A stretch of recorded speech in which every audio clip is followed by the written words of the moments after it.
Alors parmi les débats, le mouvement du Gilet jaune a relancé la question sur la contribution du transport aérien à la transition énergétique. Et du coup, à Nice, les compagnies aériennes prennent les devants et multiplient les initiatives. Oui, la première, c'est de basculer progressivement vers des biocarburants, donc des huiles de betterave, de maïs ou de friture, que l'on mélange ensuite à du carburant classique. C'est le même principe, vous savez, que le bioéthanol, le fameux E85, qui cartonne en ce moment parce qu'il permet de faire le plein 2 fois moins cher.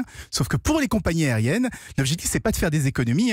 Comparé au kérosène, le biocarburant, c'est 2 à 5 fois plus cher. Oui. Non, l'objectif, c'est de devenir un peu plus vertueux, de réduire leur bilan carbone, histoire d'éviter les taxes. Mais certains avions utilisent déjà des biocarburants, je crois, Oui, non ? ça commence doucement. Pendant longtemps, c'était surtout des vols intérieurs ou des vols européens. Mais cette année, on vient pour la première fois de passer au vol long courrier. Il y a eu un Los Angeles-Melbourne, 13 000 km, 15 heures de vol uniquement avec du biocarburant.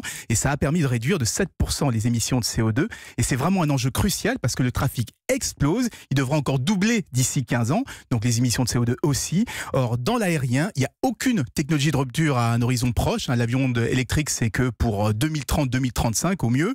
D'où l'intérêt de miser dès maintenant sur les biocarburants. Et il va y avoir, vous savez, à partir du 1er janvier prochain, les compagnies aériennes vont être obligées de calculer précisément leurs émissions de CO2 parce que c'est à partir d'un certain seuil, elles devront payer pour compenser. Donc c'est aussi pour ça qu'elles veulent éviter les taxes. Elles n'ont pas envie de payer 2 fois.